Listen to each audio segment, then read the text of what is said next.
ఆత్మజ్ఞానాన్ని పొందాలని, తద్వారా తనలో ఉన్నటువంటి అజ్ఞానాన్ని తొలగించుకోవాలని, శాశ్వతమైనటువంటి ఆనందాన్ని పొందాలని, అంటే సమస్త కర్మ బంధనాల నుంచి విడుదల చెంది మోక్షాన్ని పొందాలని తీవ్రమైనటువంటి మోక్షాపేక్ష కలిగినటువంటి వాడు, దానికి మార్గాన్ని చూపించేటువంటి వాడు ఎవరా అనేటువంటి తపనతో ఎంతో ఆలోచించి పరిశీలన చేసి ఒక సద్గురువుని ఆశ్రయిస్తాడు. అయితే సద్గురువుని ఎలా ఆశ్రయించాలి అనేటువంటి విషయాన్ని కూడా అద్భుతమైనటువంటి శ్లోకం ద్వారా మనం తెలుసుకున్నాం.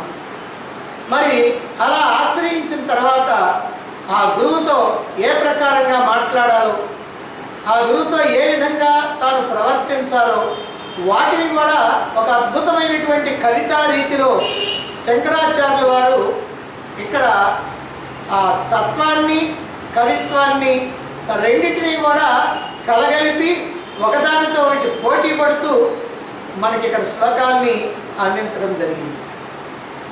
ఇక గురువుని ఎలా ఆశ్రయించాలి అనేటువంటి విషయాన్ని చెప్పిన తర్వాత తనకున్నటువంటి బాధ మొత్తాన్ని కూడా గురువుతో చెప్పుకోవాలి. తాను ఏ రకమైనటువంటి స్థితిలో ఉన్నాడో గురువుకి అర్థం కావాలి. ఎందుకనంటే గురువు శిష్యుడి యొక్క మనోస్థాయి ఏ రకంగా ఉందో తెలుసుకొని దానికి తగినట్లుగా బోధ చేస్తాడు. మరి అది తెలియాలి అంటే శిష్యుడి దగ్గర నుంచి ఏదో ఒకటి ఆ మాట బయటకు వస్తే కానీ అతన్ని అంచనా వేయడానికి వీలు లేదు. మరి ఇక్కడ శిష్యుడైనటువంటి వాడు ప్రాపంచికమైనటువంటి వ్యవహారాల్లో ఉన్నటువంటి వాడే. ఈ ప్రాపంచికమైనటువంటి వ్యవహారాలతో విసిగిపోయినటువంటి వాడే. శాశ్వతమైనటువంటి ఆనందాన్ని పొందాలనుకున్నటువంటి వాడే. కాబట్టి అది మోక్షమే అని తెలుసుకొని ఆ మోక్షాన్ని పొందాలి అని అంటే తగినటువంటి మార్గాన్ని చూపించేటువంటి ఆ గురువుని ఆశ్రయించాడు. అందుకనే తనకున్నటువంటి బాధంతా కూడా చెప్పుకున్నాడు. ఈ జనన మరణ రూప సంసారం ఎలా ఉంటుందంటే దుర్భరమైనటువంటిది. ఈ దుర్భరమైనటువంటి జన్మ మరణ రూప సంసార దావాగ్ని చేత తప్పించిపోతున్నాను నేను. నాకు భయం కలుగుతూ ఉంది. ఈ ప్రపంచాన్ని చూస్తూ ఉంటే, ఈ ప్రపంచంలో ఉన్నటువంటి వస్తువులు విషయాలు చూస్తూ ఉంటే, ఇవన్నీ కూడా నన్ను ఆకర్షిస్తూ ఉంటే వీటి వెంట కనుక పడినట్లయితే నాకు తాత్కాలికమైనటువంటి సుఖం కలిగి శాశ్వతమైనటువంటి సుఖం దూరం అయిపోతుంది. అందుకే నాకు భయం కలుగుతూ ఉంది. కాబట్టి నాకు ఈ మృత్యురూపమైనటువంటి ఈ సంసారం నుంచి విడుదల పొందేటువంటి మార్గాన్ని తెలియజేయమని చెప్పి గురువుని ప్రార్థిస్తాడు. అంతేకాదు, ఇక నీ చరణాలు పట్టుకోవటం తప్ప నాకు ఇంకో మార్గం లేదు అని కూడా తెలియజేశాడు. ఇంతవరకు చెప్పిన తర్వాత శంకరాచార్యుల వారు మరి ఇలా ఆశ్రయించాడనుకోండి శిష్యుడు, గురువు ఎందుకని అతన్ని స్వీకరించాలా? ఎందుకని గురువు అతనికి జ్ఞానబోధ చేయాలి? ఎందుకు శిష్యుడికి గురువు చేయూతనివ్వాలి? ఏమవసరం అనేటువంటి ప్రశ్న తలెత్తుతుందేమోనని ఆ ప్రశ్నకి సమాధానంగా తర్వాత శ్లోకాన్ని చెప్తున్నారు. అంటే దుఃఖాన్ని తొలగించి శాశ్వతమైనటువంటి ఆనందాన్ని ఇచ్చేటువంటి మోక్షాన్ని ప్రసాదించమని అర్థిస్తూ ఉన్నటువంటి శిష్యుడికి గురువు ఎందుకు చేయూతనివ్వాలి? అంటే మహాత్ముల యొక్క ఆధ్యాత్మిక జ్ఞాన సంపన్నుల యొక్క మనస్తత్వం ఎలా ఉంటుందో తెలియజేయాలి అనేటువంటి భావనతో శంకరాచార్యుల వారు ఈ అద్భుతమైనటువంటి శ్లోకాన్ని ఇక్కడ అందిస్తున్నారు. ఈ శ్లోకంలోనూ రాబోయే శ్లోకంలోనూ ఆ తర్వాత వచ్చేటువంటి శ్లోకాలు రెండింటిలో కూడా ఈ శంకరాచార్యుల వారి యొక్క ఆ కవితా రీతులు, ఆయనలో ఉన్నటువంటి కవి అలా పైకి వచ్చేస్తూ ఉన్నాడు, ఆగలేకపోతూ ఉన్నాడు. అదిగో దానికి తగ్గట్టుగానే ఇక్కడ శ్లోకాలన్నీ కూడా ఇవ్వటం జరిగింది. అంటే మహాత్ములైనటువంటి వారు ఎందుకు ఈ జ్ఞానాన్ని వాళ్ళకి అందిస్తారు, ఏమి ఆశించి అందిస్తారు అనేటువంటి దానికి ఇక్కడ సమాధానం చెప్తున్నారు. 37వ శ్లోకంలో శాంతా మహాంతో నివసంతి సంతో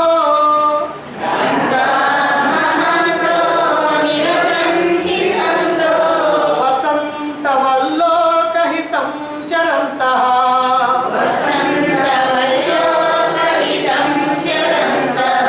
తీర్ణా స్వయం భీమ భవార్ణవం జనా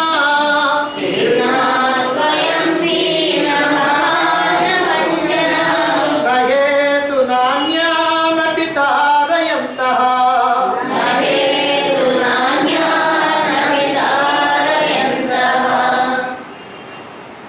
వసంతవత్. ఇక్కడ ఒక ఉపమానాన్ని ఇచ్చారు.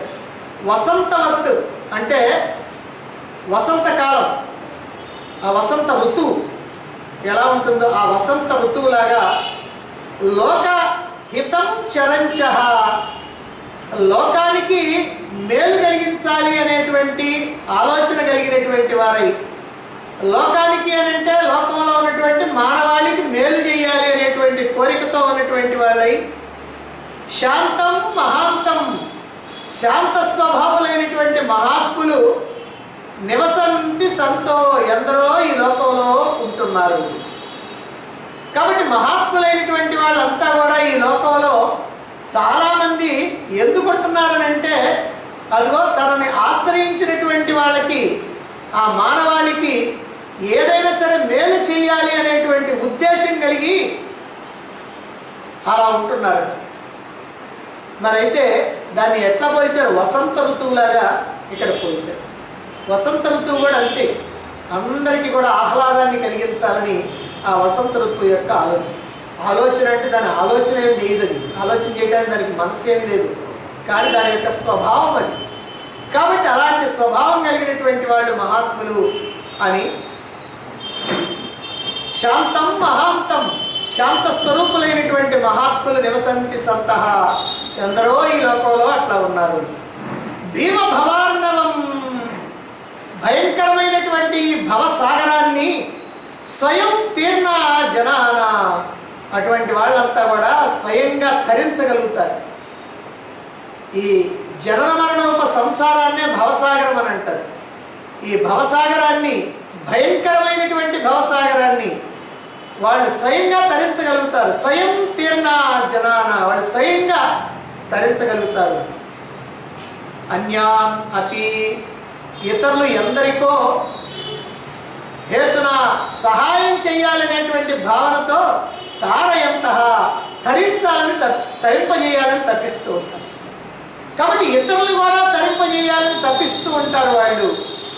అంటే వాళ్ళు తరించడమే కాదు, ఇతరులు కూడా తరింపజేయాలి అనేటువంటి భావనతో ఉంటారు అని కూడా ఇక్కడ తెలియజేయటం జరిగింది.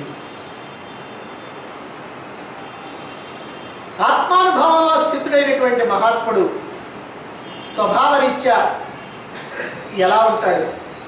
ఈ సమస్తమైనటువంటి సృష్టిని, ఈ సర్వ మానవాళిని, భూతజాలాన్ని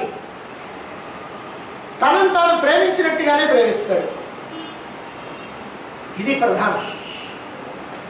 ఎందుకనంటే, ఎందుకని ఈ ఆశ్రయించినటువంటి వాళ్ళకి జ్ఞానాన్ని బోధిస్తాడు, వాళ్ళని తరింపజేయాలని ఎందుకు తపన పడతాడు అని అంటే, మరి ఆ ఆత్మానుభూతిలో స్థితుడైనటువంటి మహాత్ముడు, లేదా అందులో ఉన్నటువంటి రుచిని గ్రహించినటువంటి మహాత్ముడు, అతని యొక్క స్వభావరీత్యానే ఈ సర్వ సృష్టిని, మానవాళిని, అందరినీ కూడా, వాళ్ళందరికీ కూడా మేలు చేయాలనేటువంటి భావన ఎందుకు ఉంటుందంటే, తనను తాను ఎట్లా ప్రేమిస్తాడో వాళ్ళని కూడా అట్లా ప్రేమిస్తూ ఉంటాడు. ఇది ఎలా సాధ్యమండి? మనం అట్లా ప్రేమించలేదు, మనం బాగా ప్రేమించుకుంటాం, మన వాళ్ళైనటువంటి వాళ్ళని ప్రేమిస్తాం, కానీ ఇతరులైనటువంటి వాళ్ళని అంతగా ఏం ప్రేమించాం కదా. మరి ఆయన ఎట్లా చేస్తున్నాడు? ఎలా ప్రేమించగలుగుతున్నాడు? ఎలాగంటే తన దేహం కాదని, ఈ దేహానికి ఆధారంగాను అధిష్టానంగాను ఉన్నటువంటి నిరాకారమై, నిర్గుణమై, నిరంజనమై, నిర్వికారమై, నిరీహమై, అంటే ఏ కోరికలు లేనటువంటి, సూక్ష్మాతి సూక్ష్మమై, సర్వవ్యాపకమై, స్వయం ప్రకాశమైనటువంటి పరమాత్మ అంటే ఆత్మని నేను, పరమాత్మని నేను అని. మరి అంతటా ఉన్నది కూడా ఆ ఆత్మే. నేను గనక ఆత్మనైతే ఈ లోకంలో ఉన్నటువంటి సమస్తమైనటువంటి ప్రాణికోటి కూడా ఆత్మయే. అంటే నేను ఆత్మే, సర్వము కూడా ఆత్మయే. నాలో ఏముందో అందరిలోనూ అదే ఉంది, అంతటా అదే ఉంది. కాబట్టి అంతటా ఉన్నటువంటిది ఒకే ఒక్క చైతన్యం. అంటే అందరిలో ఉన్నది నేనే అనేటువంటి భావన ఉండటం వల్ల తనకైనా భిన్నమైనటువంటిది, వేరైనటువంటిది మరొకటి ఏది లేదు అనేటువంటి ఒక స్థిరమైనటువంటి అభిప్రాయంతో ఆయన ఉంటాడు. దీన్నే ఏకత్వానుభవం అంటారు. ఏకత్వానుభవం అంటే అందరినీ కూడా ఒక్కటిగా చూసేటువంటి భావన. తనతో సహా అందరినీ కూడా ఒక్కటిగా చూడాలి. ఎక్కడ వేరు భావం అనేటువంటిది లేకుండా. అలా వేరు భావం అనేటువంటిది లేకుండా చూడాలి అని అంటే దేహ దృష్టి ఉంటే కుదరదు, మనోదృష్టి ఉంటే కుదరదు, ఆత్మదృష్టి ఉంటే కుదురుద్ది. దేహ దృష్టి ఉంటే ఒక దేహం ఉన్నట్టు ఒక దేహం లేదు, మనోదృష్టి ఉంటే ఒకళ్ళ మనసు ఉన్నట్టు ఇంకోళ్ళ మనసు ఉండదు. కానీ ఆత్మదృష్టి ఉంటే అంతా కూడా ఒకే ఆత్మ. వాళ్ళ ఆత్మ ఒక రకం, వీళ్ళ ఆత్మ ఒక రకం అనేటువంటి రెండు లేవు. కనుక అంతా కూడా ఒక్కటే ఆత్మ. కాబట్టి ఇలా అంతటా కూడా ఒక్కటే ఆత్మై, అందరూ ఆత్మస్వరూపమై, తాను ఆత్మస్వరూపమై అయినప్పుడు అంతా ఒక్కటే కదా, అంతా తానే కదా. కనుక ఎవరినైనా కనుక తేలిగ్గా భావిస్తే తనను తాను తేలిగ్గా భావించుకున్నట్టు కదా, ఎవరినైనా అవమానిస్తే తనను తాను అవమానించుకున్నట్టు కదా. కాబట్టి ఈ భావనతోటి నాకు మేలు జరగాలంటే అందరికీ మేలు చేస్తే తనకి మేలు జరిగినట్టు కదా. ఈ భావనతో అతడు అంతా కూడా ఒక్కటిగా ఉంటాడు, ఏకత్వానుభూతితో ఉంటాడు. అన్ని బొమ్మల్లో ఉన్నది కూడా ఒకే మట్టితో బొమ్మలు చేశారు. అన్ని బొమ్మల్లో ఉన్నది కూడా ఒకే మట్టిని, అన్ని ఆభరణాల్లో ఉంది ఒకే బంగారం అని. ఆభరణాలు చూసి మోసగలగవచ్చు, కాసేపు ఆ పై రూపాల మీద దృష్టి ఉండి ఇది బాగుంది ఇది బాగలేదని అనుకోవచ్చు. కానీ కొంచెం ఆలోచిస్తే బాగున్నదైనా బంగారమే, బాగలేనిదైనా బంగారమే. అది కూడా ఒక తులం ఎంత రేట్ అవుతుందో ఇది కూడా అంతే తులం రేట్ అవుతుంది. నీకు ఆ రూపం నచ్చకపోవచ్చు, కానీ అది మాత్రం బంగారమే. అదేవిధంగా ఈ లోకంలో ఉన్నటువంటి సమస్తమైనటువంటి మానవులు, వాళ్ళు ఎలాంటి వాళ్ళైనా, మంచివాళ్ళ, చెడ్డవాళ్ళ, పాపాత్ముల, పుణ్యాత్ముల, దుర్మార్గుల, రాక్షసుల, దైవ సంబంధమైనటువంటి వాళ్ళ అనే సంబంధం లేకుండా, నేను భేదం లేకుండా, అంటే ఆ పై రూపాలను చూడటం కాకుండా అసలైనటువంటి సరుకు ఏమిటంటే ఆత్మ. కనుక అందరూ కూడా ఆత్మ, కాబట్టి అంతా ఒక్కటే అనేటువంటి ఏకత్వానుభూతి ఆ మహాత్ముడైనటువంటి వాడికి కలుగుతుంది. అందుకనే అన్ని ఆభరణాల్లో బంగారం ఉన్నట్టుగా, అన్ని బొమ్మల్లో మట్టి ఉన్నట్టుగానే అందరినీ కూడా ఆత్మగా చూస్తాడు. కాబట్టి అందరినీ కూడా సమదృష్టితో చూడగలుగుతాడు, తానుగా చూడగలుగుతాడు, తననిగా చూడగలుగుతాడు.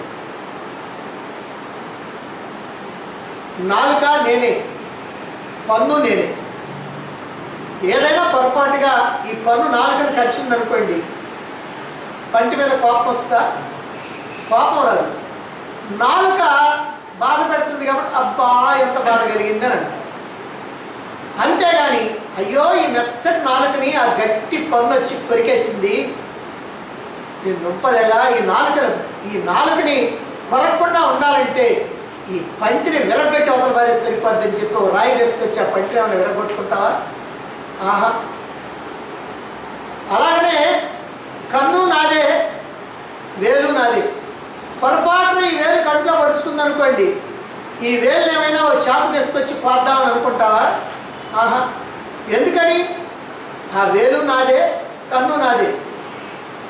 అంటే అన్నీ నేనే అయినప్పుడు ఇక దేని మీద కోపం, దేని మీద ద్వేషం, దేని మీద అసహ్యం, దేని మీద అసూయ, కాబట్టి ఏముండదు. ఇది మహాత్ముడి యొక్క స్థితి. మన స్థితి ఏమిటంటే మనం అందరినీ వేరువేరుగా చూస్తాం, దేహాలుగా చూస్తాం, మనస్సులుగా చూస్తాం. అప్పుడు ఏమవుతుందనంటే వీళ్ళు అందం, వాళ్ళు అంద వికారం, వీళ్ళు పొడుగు, వాళ్ళు పొట్టి, వీళ్ళు లావు, వాళ్ళు సన్నం అని ఇలా దేహాన్ని చూస్తాం. లేదా వాళ్ళు మంచివాళ్ళు, వీళ్ళు చెడ్డవాళ్ళు అని వాళ్ళ యొక్క మనస్సుని చూస్తాం. ఇట్లా చూసినప్పుడు మనకి వేరు వేరు భావం కలుగుద్ది, ఏకత్వానుభూతి ఉండదు. ఎప్పుడైతే అందరినీ ఆత్మగా చూడగలుగుతామో అప్పుడు ఏకత్వానుభూతి కలుగుద్ది. మరి మహాత్ముడైనటువంటి వాడు అలా అందరినీ కూడా ఏకత్వానుభూతితో చూడగలుగుతాడు కాబట్టి ఆయన అందరినీ కూడా ఒక్కటిగా సమానంగా భావించగలుగుతాడు. కాబట్టి ఎవరు హాని తలపెట్టినా వాళ్ళ మీద కోపం రాదు. సర్వమానవ సౌభ్రాతృత్వం, విశ్వమానవ ప్రేమ, ఇవన్నీ కూడా అతనికి సాధ్యమవుతాయి. ఇవన్నీ మనం ఉపన్యాసాల్లో వింటుంటాం, అక్కడక్కడ ఎవరిని మాట్లాడితే వింటాం, మనం అక్కడక్కడ మాట్లాడుతుంటాం. సర్వమానవ సౌభ్రాతృత్వం, విశ్వమానవ ప్రేమ అని అంటాం. కానీ ఎక్కడుంది? మాటల్లో మాత్రమే ఉంది. కానీ వాళ్ళకి మాత్రం అలా ఉండటానికి కారణం ఏమిటంటే అందరినీ కూడా ఆత్మగా చూడాలి. ఇలా సర్వత్రా ఏకత్వాన్ని, సర్వత్రా ఆత్మనే దర్శించేటువంటి మహాత్ముడు ఎవరిని కూడా ద్వేషించడు, ఎవరిని కూడా అసహించుకోడు. తతోన విజుగుప్సతే అన్నారు. ఎవరిని కూడా అసహించుకునేటువంటి పని లేదు.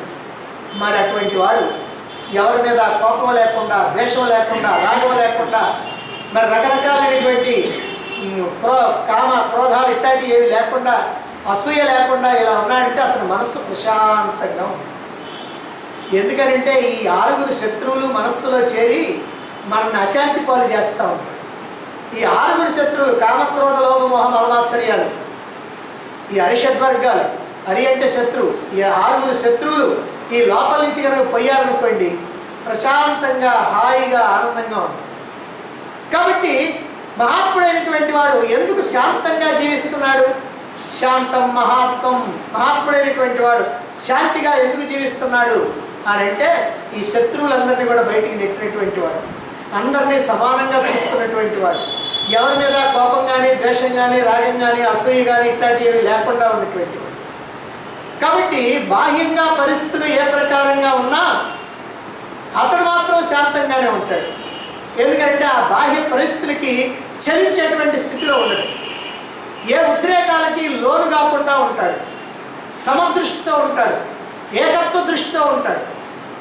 అతడు అరణ్యాల్లో ఉన్న, కొండ గుహల్లో ఉన్న, నగరాల్లో ఉన్న, జనుల మధ్య ఉన్న, ఏకాంతంగా ఉన్న, జైల్లో ఉన్న, దేవాలయంలో ఉన్న, ఎక్కడున్నా సరే తాను మాత్రం శాంతంగా ఉంటాడు. ఎందుకనంటే ఉండటం దేహం ఎక్కడున్నా అతడి యొక్క భావన మాత్రం ఏకత్వం, అంతా ఏకం, ఒక్కటే ఒక్కటే ఒక్కటే, అంతా ఆత్మే అనేటువంటి భావన కలిగి ఉన్నాడు. కాబట్టి అతడు శాంతంగా ఉన్నాడు. అతడు శాంతంగా ఉండటమే కాదు, చుట్టూ ఉన్నటువంటి వాళ్ళల్లో కూడా ప్రశాంతతని నింపగలుగుతాడు. నింపగలుగుతాడంటే ఆయన తీసుకొచ్చి ఎక్కడన్నా నింపటం కాదు, ఆయన చుట్టూ చేరితే చాలు ఆ శాంతం అనేటువంటిది మనలో కూడా ప్రవేశిస్తుంది. అంటే మనలో కూడా అది ఆ రిఫ్లెక్షన్ మనలో కూడా వచ్చేస్తాం. అటువంటి స్థితి కలిగి ఉంటాడు. అందుకనే అటువంటి మహాత్ముడు కనుకనే శాంతం మహాంతం అని అన్నాడు. ఇటువంటి మహాత్ముడిని ఇక్కడ పోల్చారు. దేనితో పోల్చారు? వసంతం అని పోల్చారు. వసంత ఋతువు కనుక వస్తే మోడు బారిపోయినటువంటి చెట్లు ఆకులన్నీ రాలిపోయి ఒక మోడులాగా నిలబడినటువంటి చెట్లన్నీ కూడా చిగిర్చి పుష్పించి ఎంతో అందంగా, ఎంతో ఆహ్లాదంగా మనకు కనిపిస్తూ ఉంది. అందుకని వసంతకాలం వచ్చేటప్పటికల్లా చెట్లన్నీ కూడా చిగిరిస్తాయి, పుష్పిస్తాయి. వాటన్నింటినీ చూస్తుంటే, రంగురంగుల పుష్పాలను చూస్తూ ఉంటే మనసుకి ఎంతో ఆహ్లాదంగా ఉంది. అయితే వాటిని చిగిర్చమని, పుష్పించమని ఈ వసంతం ఏమైనా కోరుకుంటుందా? ఆహా, ఈ వసంత ఋతువుకి ఏ సంబంధం లేదు, అదేమీ కోరుకునేది కాదు. కానీ ఆ వసంత ఋతువు యొక్క సాన్నిధ్యంలో, అంటే వసంత ఋతువు వస్తే చాలు దాని యొక్క సాన్నిధ్యంలో ఈ చెట్లన్నీ కూడా పరవశించిపోతాయి, చిగిరిస్తాయి, పుష్పిస్తాయి, హాయిగా ఆహ్లాదంగా కనిపిస్తూ ఉంటాయి. మనం చెప్పుకున్నాం, మహాత్ముడైనటువంటి వారి సమీపంలోకి వెళితే ఆయన మనల్ని శాంతంగా ఉండమని చెప్పడు, కానీ మనం శాంతంగా ఉంటాం. ఎలా ఉంటామనంటే ఆయన సాన్నిధ్యంలో మనం ఉంటాం. వసంత ఋతువు యొక్క సాన్నిధ్యంలో చెట్లన్నీ ఎట్లా పుష్పించి ఫలించి చిగిర్చి బాగా అందంగా కనపడతా ఉంటాయో, అదిగో అదే ప్రకారంగా మహాత్ముడైనటువంటి ఆధ్యాత్మిక జ్ఞాన సంపన్నుడైనటువంటి ఆ శాంతుడైనటువంటి మహాత్ముని సాన్నిధ్యంలో అలా ప్రశాంతంగా ఉండగలుగుతాం. వాళ్ళ సాన్నిధ్యమే మనకి ప్రశాంతతను అందిస్తుంది. అదే వాళ్ళు చేసేటువంటి లోకహితం. ఇక్కడ కూడా చెప్పారు లోకహితం ఏమిటి, లోకానికి శ్రేయస్సు అంటే మానవులకి శ్రేయస్సు, ఇదే వాళ్ళు చేసేటువంటి శ్రేయస్సు. వసంతకాల సాన్నిధ్యంలో ప్రకృతి కాస్త పులకించి పరవశించినట్టుగా దైవత్వం ఉన్నటువంటి గురువు యొక్క సన్నిధిలో, మహాత్ముల యొక్క సన్నిధిలో అర్హత కలిగినటువంటి శిష్యుడు అలా పరవశిస్తాడు. నిజంగా అటువంటి శాంత పురుషుడు తాము స్వయంగా ఈ సంసార జన్మమరణ చక్రం నుంచి తరించగలిగినటువంటి వాళ్ళు. అలాగే తరించాలని ఆశ్రయించినటువంటి వాళ్ళు, తరించాలనేటువంటి తపనతో తన దగ్గరికి వచ్చినటువంటి వాళ్ళు, తనను ఆశ్రయించినటువంటి వాళ్ళు ఎవరైతే ఉన్నారో వాళ్ళని తరింపజేసేటువంటి శక్తి కూడా అటువంటి మహాత్ముడికి ఉంటుంది. అందుకే అటువంటి మహాత్ముల్ని శరణుగోరి సర్వసమర్పణ చేసి కీర్తించటం, సేవించటం, పూజించటం, ఆరాధించటం ఇవన్నీ కూడా చేయాలి. ఎందుకంటే శాశ్వత ఆనందాన్ని ఇచ్చేటువంటి జ్ఞానాన్ని ఆయన ద్వారా పొందాలి కనుక అలా పొంది అర్థించి ఆ జ్ఞానాన్ని కోరి ఎవరైతే ఆ జ్ఞానాన్ని పొందుతారో అటువంటి వాళ్ళు అదృష్టవంతులు.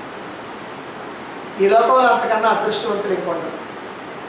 అద్భుతమైనటువంటి మోక్ష ప్రాప్తికరమైనటువంటి జ్ఞానాన్ని, బ్రహ్మ విద్యని, వేదాంత విద్యని, ఉపనిషత్ విద్యని గురువు నుండి అలా కోరుకునేటువంటి అర్హత కలిగినటువంటి శిష్యుడు ఈ లోకంలో అందరికంటే అదృష్టం. పరమ పురుషార్థమైనటువంటి మోక్ష సామ్రాజ్యాన్ని చేరుకోవటానికి ఓ చక్కని రాజమార్గం ఇది అనేటువంటి శంకరాచార్యుల వారు ఇక్కడ ఇండైరెక్ట్గా మనకి తెలియజేస్తూ ఉంటారు. ఇది ఒక విమాన ప్రయాణం లాంటి. రిక్షా మీద అయితే చాలా కాలం పట్టుద్ది, అలాగనే బస్సు అయితే దానికంటే తొందరగా, ట్రైన్ అయితే ఇంకొంచెం తొందరగా, విమానం అయితే మరీ తొందరగా. కాబట్టి ఇది ఆ మోక్ష ధామాన్ని చేరుకోవడానికి దగ్గర దారి. ఏమిటా దగ్గర దారి? మహాత్ములైనటువంటి ఆధ్యాత్మిక జ్ఞాన సంపన్నులైనటువంటి శాంతులు, మహాత్ములు అయినటువంటి కరుణాసముద్రులైనటువంటి ఆ మహాత్ముల యొక్క ఆశ్రయాన్ని పొందటం, వాళ్ళని సమీపించడం, వాళ్ళని కోరి ఆ జ్ఞానాన్ని పొందటం, ఇదంతా కూడా అటువంటి వాళ్ళ యొక్క అదృష్టం. అది మోక్షానికి దగ్గర దారి అనేటువంటి విషయాన్ని ఇక్కడ తెలియజేస్తూ అటువంటి మహాత్ముల యొక్క మనస్తత్వాన్ని ఒక ఉపమానంతో తెలియజేస్తున్నారు. ఇక్కడ కూడా ఉపమానం ఇచ్చారు, కానీ ప్రత్యేకంగా ఒక ఉపమానాన్ని ఇచ్చి మళ్ళీ తెలియజేస్తున్నారు. 38వ శ్లోకాన్ని చూడండి.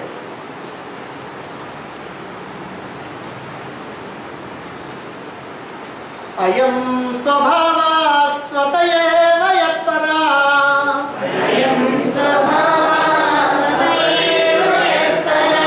శ్రమాపనోద ప్రవణం మహాత్మనాం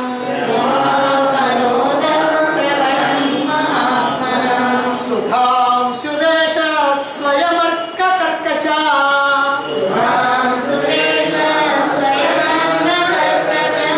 ప్రభాభితప్తాం అవతిక్షితిం కిల.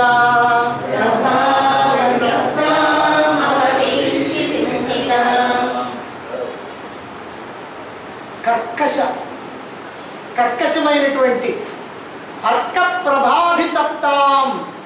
అర్క అంటే సూర్యుడు, సూర్యతాపం చేత తప్పించేటువంటి అర్క ప్రభాభితప్తాం, సూర్యతాపం చేత తప్పించేటువంటి. అవతిక్షితిం కిల, అవతిక్షితిం ఈ భూమిని కిల ఎలాగైతే సుధాంశురేష స్వయం, చంద్రుడు స్వయంగా చల్లబరుస్తాడు. ఇదిగో ఇప్పుడు ఎండాకాలంలో ఎట్లా ఉంటుంది, ఈ భూమి అంతా కూడా ఆ సూర్యుడి యొక్క తాపంతో మంట మండిపోతూ ఉంటుంది.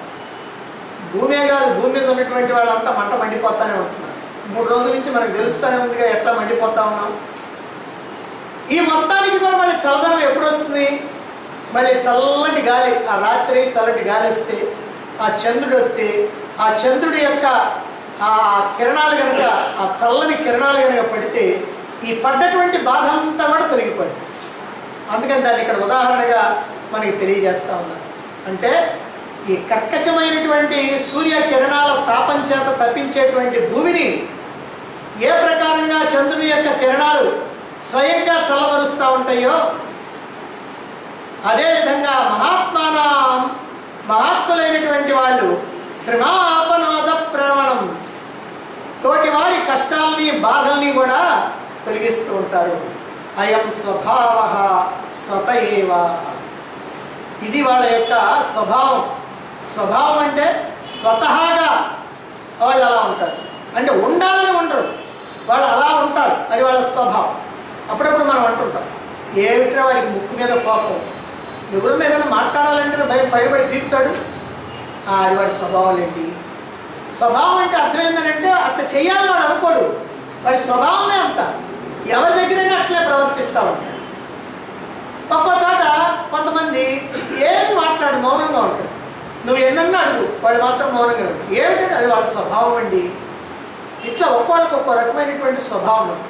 అట్లే మహాత్ములకు కూడా ఇక్కడ ఏ రకమైనటువంటి స్వభావం ఉంటుందో ఇక్కడ మనకి తెలియజేస్తున్నాడు.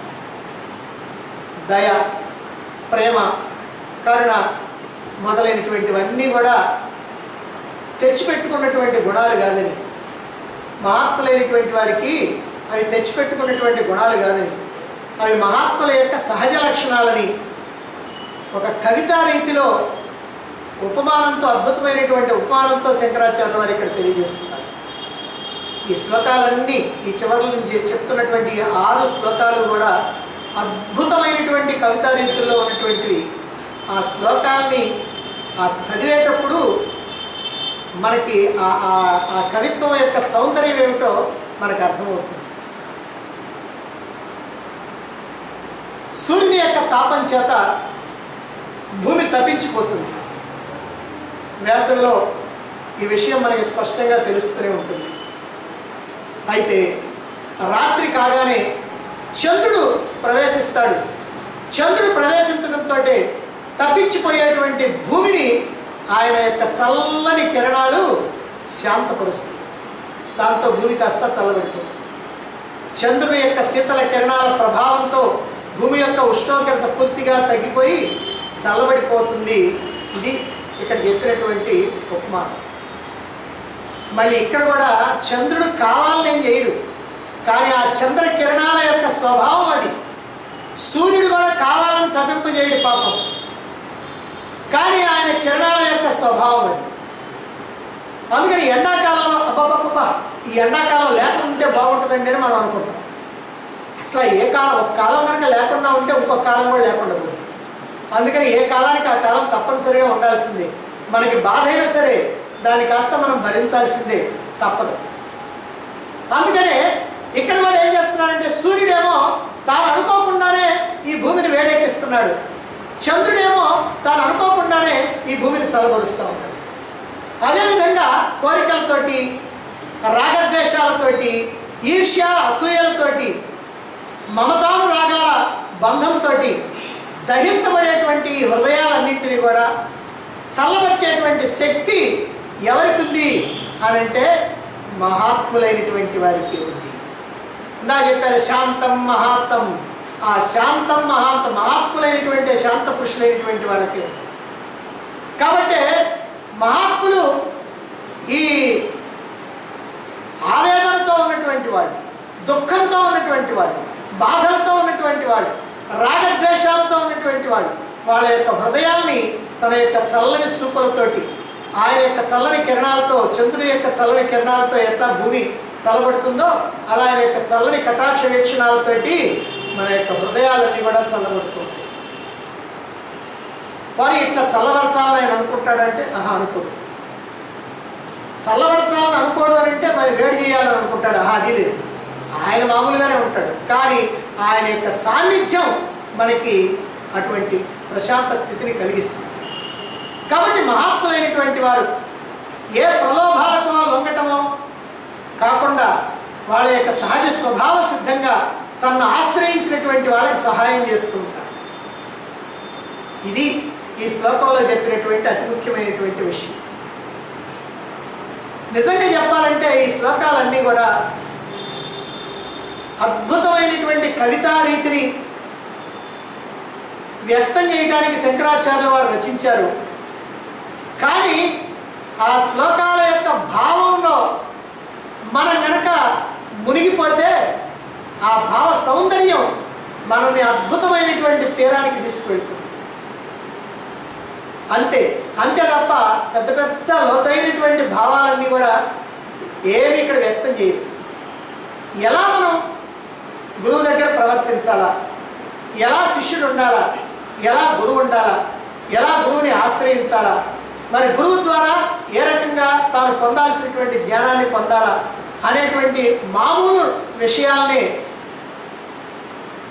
అది ఎట్లా ఎంత వినయంతో విధేయతతో శ్రద్ధతో విశ్వాసంతో ఎలా ఉండాలి అనేటువంటి విషయాలన్నింటినీ కూడా ఇక్కడ చెప్తున్నారు.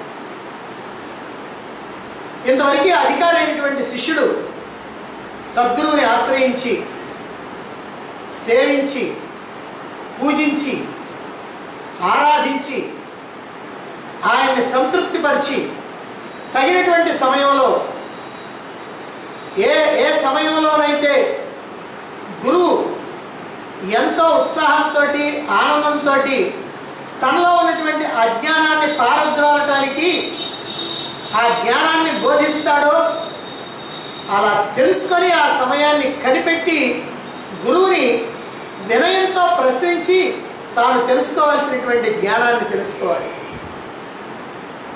ఆ జ్ఞానాన్ని అలా తెలుసుకోవాలని ఆచార్య శంకరులు ఇక్కడ గురువుని చేరి ఎట్లా కీర్తించాలో కవితా రీతిలో వర్ణించి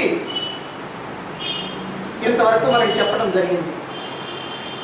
ఇప్పుడు ఒక అద్భుతమైనటువంటి రీతిలో శిష్యుడు గురువును జ్ఞానబోధ చేయమని చెప్పి అర్థించడానికి మరొక అద్భుతమైనటువంటి కవితా రీతిలో, అంటే ఇంతకుముందు చెప్పినటువంటి వాటి అన్నిటికంటే అద్భుతం.